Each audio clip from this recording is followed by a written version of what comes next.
அஸ்ஸலாமு அலைக்கும் வரஹ்மத்துல்லாஹி வபரகாத்துஹு. இன்றைக்கி ஒரு நாள் டே இன் மை லைஃப் ப்ளாக் பார்க்கலாம் ஃப்ரெண்ட்ஸ். வீடியோ ரொம்ப இன்ட்ரெஸ்டிங்காக இருக்கும் ஃப்ரெண்ட்ஸ். வாங்க வீடியோக்குள்ளே போகலாம். இந்த வீடியோ பொங்கல் அன்றைக்கி எடுத்த வீடியோ. கோவளம் போகலான்னு பிளான் பண்ணிவிட்டு லன்ச் ப்ரிப்பேர் பண்ண ஆரம்பித்தோம். கலந்து சாதம் ரெடி பண்ணுறதுக்கு சாதம் வடித்து ஸ்டாண்ட் காற்றுல ஆற வச்சாச்சு. உருளைக்கிழங்கு பொரியலுக்கு உருளைக்கிழங்கையும் வெட்டி வச்சாச்சு. கறி கிரேவிக்கு குக்கரில் கறியை போட்டு தேவையான மசாலாலாம் போட்டு குக்கரை மூடி விசில் விட்டாச்சு. டிஃபனுக்கு இட்லி தான். இட்லிக்கு மாவு கரைச்சி இட்லி பாத்திரத்தில் ஊற்றி இட்லி வேக வச்சாச்சு. அது சைடிஷ் கார சட்னி, அதுக்கு வெங்காய தக்காளியை வதக்கி அதை ஸ்டாண்ட் காற்றுல ஆற வச்சாச்சு. இன்னொரு சைடு இட்லியும் நல்லா சூப்பராக வந்துடுச்சு. இன்னொரு சைடு உருளைக்கிழங்கு பொரியலும் சூப்பராக ரெடி ஆகிட்டுருக்கு. வடித்து வச்ச சாதமும் நல்லா ஆறிடுச்சு. அந்த சாப்பாட்டில் பாதி சாப்பாடு எடுத்து புளி சாதம் தான் கிண்ட போகிறோம். ஸோ புளிக்கார எல்லாமே ரெடி பண்ணி வச்சுட்டு சாப்பாட்டில் போட்டு மிக்ஸ் பண்ணி அது ரெடி பண்ணிகிட்டு இருந்தாங்க எங்கள் அம்மா. ஸோ உருளைக்கிழங்கு பொரியலும் சூப்பராக ரெடியாகி முறுமுறுன்னு வந்துடுச்சு. ஸோ கறி கிரேவியும் நல்லா கறி வெந்து மசாலாலாம் கறியில் நல்லா இறங்கி சூப்பராக அதுவும் இருந்தது. டிஃபனும் ரெடி ஆகிடுச்சு, இட்லி கார சட்னி. ஸோ அதுவும் சாப்பிட்டு முடிச்சுட்டு இன்னொரு பாதி சாப்பாட்டில் லெமன் ரைஸ் தான் கிண்டிகிட்டு இருந்தாங்க எங்கள் அம்மா. 2 சாப்பாடுமே சூப்பர் டேஸ்ட்டாக இருந்தது. எல்லாமே ரெடி பண்ணி முடித்த பிறகு நெக்ஸ்ட் என்ன வேலை பேக் பண்ணுறது தான். ஸோ அதுக்காக தான் எல்லாமே ரெடி பண்ணிகிட்டு இருக்காங்க. ஸோ பேக் பண்ணி முடிச்சுட்டு கட்டப்பையில் எல்லாத்தையும் எடுத்துகிட்டு நாங்கள் கிளம்பிட்டோம்.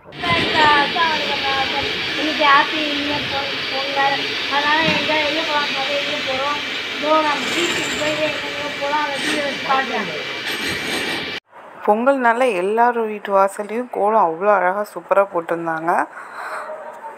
ரொம்ப அழகாக சூப்பராக இருந்தது பார்க்குறதுக்கே. அதான் வீடியோ ஷூட் பண்ணிவிட்டு நீங்களும் பாருங்கள்.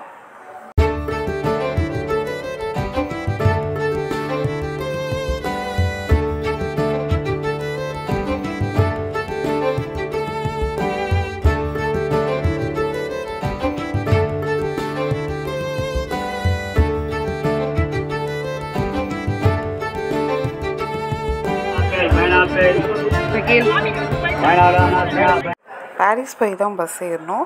பஸ்ஸில் ஏறி உட்காந்து ஏகப்பட்ட ஸ்நாக்ஸ் வந்துச்சு. நாங்கள் நெய் பிஸ்கெட்டும் வெள்ளரிக்காவும் வாங்கி சாப்பிட்டோம். பஸ் ஏறும் போதே செம்ம க்ரௌடு. ஏறி இடம் பிடிக்கிறதுக்குள்ளே செம்ம க்ரௌடு, முடியவே இல்லைங்களால். இது பட்டினப்பாக்கம் பீச்சா. ஸோ அலை எவ்வளோ கிட்டே இருக்குது பாருங்கள். நான் இதான் ஃபஸ்ட் டைம் பார்க்குறேன். 1 hour later. இது முத்துக்காடு போட் ஹவுஸ்.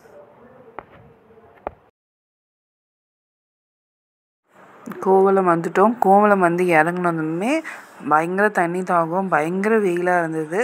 பக்கத்தில் ஒரு பேக்கரி இருந்தது. அங்கே கொஞ்சம் ஜூஸ்லாம் வாங்கி எல்லாருமே குடிச்சிட்டு ஸ்ட்ரெயிட்டாக தர்காவுக்கு தான் போனோம். இந்த கோவளம் தர்கா ரோட்லேயே நிறைய கடை இருக்கும். ஸோ வந்தவங்களுக்கு தெரியும். ஸோ தெரியாதவங்களுக்காக தான் நான் சொல்கிறேன். நிறைய புர்கா கடை இருக்கும், நிறையா பாத்திர கடை இருக்கும், நிறையா பிளாஸ்டிக் சாமான் போட்டு வச்சுருக்காங்க. நம்ம தர்காவில் போய் ஃபாத்தியா ஓதுற பொருட்கள் அது வெளியுமே இருக்கும், உள்ளேயும் இருக்கும். பூந்தி, ஊதுபத்தின்னு நம்மளுக்கு என்னென்ன தேவையோ அது எல்லாமே வச்சுருப்பாங்க. வெளியும் இருக்கும், உள்ளேயும் இருக்கும். புர்கா கடையும் நிறையா இருக்கும். நிறைய கம்மி ரேட்லேயே இருந்து புர்கா ஸ்டார்டிங் ரேட்டில் இருக்குது. இதுதான் கோவளம் தர்கா. என்னால் வீடியோ உள்ளே ஷூட் பண்ண முடியல. ஸோ தர்காக்குள்ளே போயிட்டு வரும்போதே மணி ஒரு 1:30 மணி ஆகிடுச்சு. செம்ம பசி வந்துடுச்சு. ஸோ சாப்பாடு கெட்டிட்டு தான் நாங்கள் வந்திருந்தோம். ஸோ எங்கே சாப்பிட்லான்னு பார்க்கணும். சரி பீச்சில் உட்காந்தே சாப்பிட்டுக்கலாம் அப்படின்ட்டு எங்கே இடம் இருக்குதுன்னு பார்க்குறதுக்காக நான் போனோம். ஸோ இந்த பீச் போகிற வழியிலும் நிறைய கடை இருக்குது. நிறைய ஸ்நாக்ஸ் கடை, நிறைய கேம்ஸ் இருக்கும் இந்த பீச் ரோட்லேயே. நான் கொஞ்சம் ஷூட் பண்ணியிருக்கேன் பாருங்கள். நிறைய ஃபிஷ்லாம் வச்சுருந்தாங்க. ஃபிஷ்ஷு, எறா, நிறைய டைப் ஆஃப் மீன்லாம் மேக்னேட் பண்ணி வச்சுருந்தாங்க. நம்மளுக்கு எந்த மீன் வேணுமோ அவங்க பொரிச்சு கொடுப்பாங்க. நிறைய இரும்பு பாத்திரமும் அங்கே சேல்ஸ் பண்ணிகிட்ருந்தாங்க. நீங்கள் தர்காவுக்கு போகிறீங்க, ஸோ அங்கே 2-3 நாள் ஸ்டே பண்ணனா கூட ஸோ பக்கத்துலேயே ரூம்ஸ்லாம் நிறையா இருக்குது. ஸோ ஒரு ரூம் ஒரு ரேஞ்சஸில் இருக்கும். வீடாக கூட நீங்கள் எடுத்துக்கலாம், இல்லை லாட்ஜில் கூட ரூம் இருக்கும். நீங்கள் ஏர்லி மார்னிங்கே வந்தீங்கன்னா இங்கே போட்டில் மீன் ஃப்ரெஷ்ஷாக பிடிச்சிட்டு சேல்ஸ் பண்ணுவாங்க. அவ்வளோ ஃப்ரெஷ்ஷாக இருக்கும் மீன்லாம். மீன் மட்டும் இல்லை, மீன், எறா, நண்டு, சீ ஃபுட்டு எல்லாமே அங்கே சேல்ஸ் பண்ணுவாங்க. மார்னிங் சேல்ஸ் பண்ணுவாங்க, அதோடு ஈவினிங் சேல்ஸ் பண்ணுவாங்க. அவ்வளோ ஃப்ரெஷ்ஷாக இருக்கும் எல்லாமே. இந்த பீச்சில் நிறைய கேம்ஸ் இருக்கும். நீங்கள் குழந்தைங்கள கூப்பிட்டு போனீங்கன்னா அவங்க சூப்பராக என்ஜாய் பண்ணி விளாண்டுட்டு வருவாங்க. அந்தளவு கேம்ஸ் இங்கே நிறையா இருக்கும். ஐஸ்கிரீம்ஸு, ஸ்நாக்ஸு, காளானு, பீச்சில் போய் நல்லா குளிச்சுட்டு விளையாண்டுட்டு வந்தாலும் ஸோ அங்கே குளியறதுக்குன்னு தனியாக ரெஸ்ட் ரூம் இருக்குது. ஸோ அதுவும் நம்ம யூஸ் பண்ணிக்கலாம். அதுக்கு தனியாக சார்ஜஸ் பண்ணுவாங்க. பீச்சிலும் செம்ம க்ரௌடாக தான் இருந்தது. சாப்பிட்றதுக்கு இடம் தேடிட்டே இருந்தோம், இடமே கிடைக்கல. கடைசியாக ஒரு இடம் கிடச்சிது. ஸோ சாப்பிட உட்காலன்னு பார்த்தா சுற்றி நாயாக இருந்தது. ஸோ அந்த இடத்துல உட்காந்து நாங்கள் சாப்பிடல. அண்ட் இந்த எந்த இடம்னு உங்களுக்கு எதோ காஞ்சனா படம் ஷூட்டிங் நடந்திருக்கும். ஸோ அந்த பிளேஸ் தான் இது. நாங்களே இப்போ தான் பார்க்குறோம்.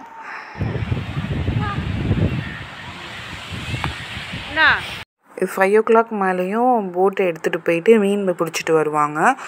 ஸோ போட் எடுத்துகிட்டு போயிருக்காங்க. அதனால தான் கொஞ்சம் காலியாக இருக்குது இந்த ஸ்பேஸ்லாம்.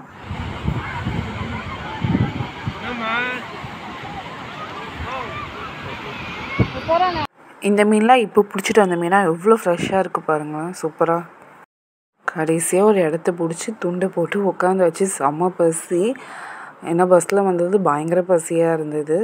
இந்த வியூவும் நல்லா இருந்தது. உட்காந்து அலையை ரசிச்சுட்டு பார்த்துட்டு சாப்பிட்றதுக்கே. ஸோ ஃபைனலாக சாப்பிட்டாச்சு.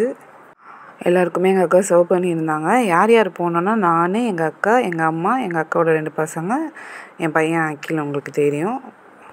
என்ன லன்ச் எடுத்துகிட்டு போனோன்னா புளி சோறு, லெமன் சோறு, உருளைக்கிழங்கு பொரியல், கறி கிரேவி, கொஞ்சம் ஸ்நாக்ஸ்லாம் வச்சு சூப்பராக லஞ்சை சாப்பிட்டு முடிச்சாச்சு. இதான் நாங்கள் ஃபர்ஸ்ட் டைம் பீச்சில் உட்காந்து சாப்பிட்றது. அந்த அலையை ரசிச்சுட்டு சாப்பிட்றது செம்மையாக இருந்தது. எப்போவுமே பீச்சுக்கு போனால் ஸ்நாக்ஸ் மட்டும் சாப்பிட்டு வந்துடும். ஸோ இந்த டைம் தான் சாப்பாடு கேட்டு எடுத்துகிட்டு போய் சாப்பிட்டது. அங்கே ரெஸ்டாரண்ட்டும் இருக்க தான் செய்யும், ஹோட்டலும் இருக்க தான் செய்யுது. ஸோ இருந்தாலும் நம்ம வீட்டில் கட்டு சோறு கேட்டுட்டு போய் சாப்பிட்றது நல்லாயிருக்கும். ஸோ அதனால தான் நாங்கள் இந்த மாதிரி ப்ரிப்பேர் பண்ணி எடுத்துகிட்டு போனோம். ஸோ நல்லா என்ஜாய் பண்ணி சாப்பிட்டு முடிச்சுட்டு அதுக்கப்புறம் என்ன தண்ணியில் ஆட்டம் போட வேண்டியதுதான். ஸோ என் பசங்க எல்லாமே தண்ணியில் ஆட்டம் போட இறங்கிட்டாங்க. ஸோ நானும் நல்லா என்ஜாய் பண்ணேன். ரொம்ப சூப்பராக இருந்தது. ஒன்ஸ் தண்ணியில் நம்ம இறங்கிட்டோன்னா திருப்பி வெளியே வர்றதுக்கு மனசே வராது. தண்ணியில் போகவே கூடாதுன்னு இருப்போம். ஸோ தண்ணியில் இறங்கிட்டால் திருப்பி ரிட்டர்ன் வர்றதுக்கு மனசே வராது. ஸோ அந்த அளவுக்கு நல்லா ஜாலியாக என்ஜாய் பண்ணாங்க எங்கள் பசங்களாம். ஸோ போக போக க்ரௌட் இன்னும் நிறையா தான் வந்துட்டு இருந்தது. ஏன்னா இன்றைக்கி கோவளம் தர்காவில் கொடி ஏற்றுறாங்களாம். ஸோ அதனால தான் இன்றைக்கி இவ்வளோ க்ரௌடு. மற்ற டைம்லலாம் க்ரௌடு இருக்குமா எனக்கு தெரியல. ஆனால் இன்றைக்கி பயங்கர க்ரௌடாக இருந்தது. சரி, ஃபெஸ்டிவல் டைம்னால, பொங்கல் டைம்னால இவ்வளோ க்ரௌடு இருக்கா அப்படின்னு நாங்கள் நினச்சோம்.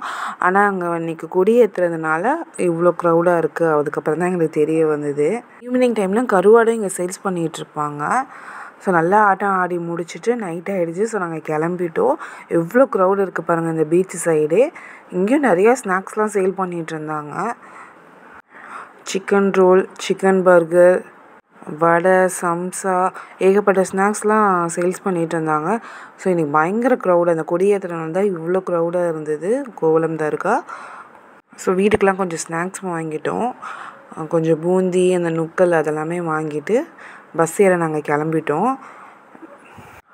கோவளம் தர்கா இந்த நைட் வியூவில் எப்படி எவ்வளோ சூப்பராக இருக்குது, மாஷாஅல்லாஹ், அழகாக இருக்குது பாருங்கள். லைட் செட்டிங்லாம் போட்டு சூப்பராக இருந்தது இந்த ஏரியாவே. ஸோ கொடியேற்றுறதுனால இந்த அளவுக்கு க்ரௌடு நல்லா பெருனா மாதிரி நல்லா சூப்பராக இருந்தது. பசங்க நல்லா ஆட்டம் போட்டு வந்தனால பசிக்க ஆரம்பிச்சிருச்சுன்னு டீயும் கொஞ்சம் ஸ்நாக்ஸும் வாங்கி சாப்பிட்டுட்டோம். பயங்கர தலைவலியாகவும் இருந்தது. அதனால் சூடாக நல்லா டீ குடிச்சிட்டு பஸ் ஸ்டாப்புக்கு போனோம். பஸ் ஸ்டாப்புக்கு போனோடனே பஸ் வந்துடுச்சு. ஸோ பஸ்ஸில் ஏறி உட்காந்து வீட்டுக்கு போயிட்டு நல்லா குளித்து ரெஃப்ரெஷ் ஆகி ஹோட்டலில் போயிட்டு ஸோ டின்னர் தான் முடிச்சிட்டோம். ஸோ இன்றைக்கி எங்களோட ப்ளாக், எங்களோட டே இப்படி தான் போச்சு ஃப்ரெண்ட்ஸ். ஸோ உங்களுக்கு பொங்கல், மாட்டு பொங்கல் எல்லாம் எப்படி போச்சுன்னு கண்டிப்பாக சொல்லுங்கள். ஸோ இந்த டே நாங்கள் ரொம்ப நல்லா என்ஜாய் பண்ணோம். இந்த வீடியோ பார்க்க அனைவருக்கும் பொங்கல் நல்வாழ்த்துக்கள்.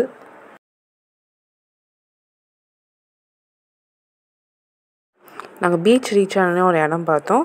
ஸோ எதுவும் இல்லை, பொருட்காட்சி தான், தீவு தேட. ஸோ எவ்வளோ அழகாக டெக்கரேஷன் பண்ணியிருக்காங்க. ஸோ ரொம்ப அழகாக இருந்தது வெளியே இருந்து பார்க்கும் போதே. வீடியோவில் பார்க்கலாம் ஃப்ரெண்ட்ஸ். அஸ்ஸலாமு அலைக்கும் வரஹ்மத்துல்லாஹி வபரகாத்துஹு.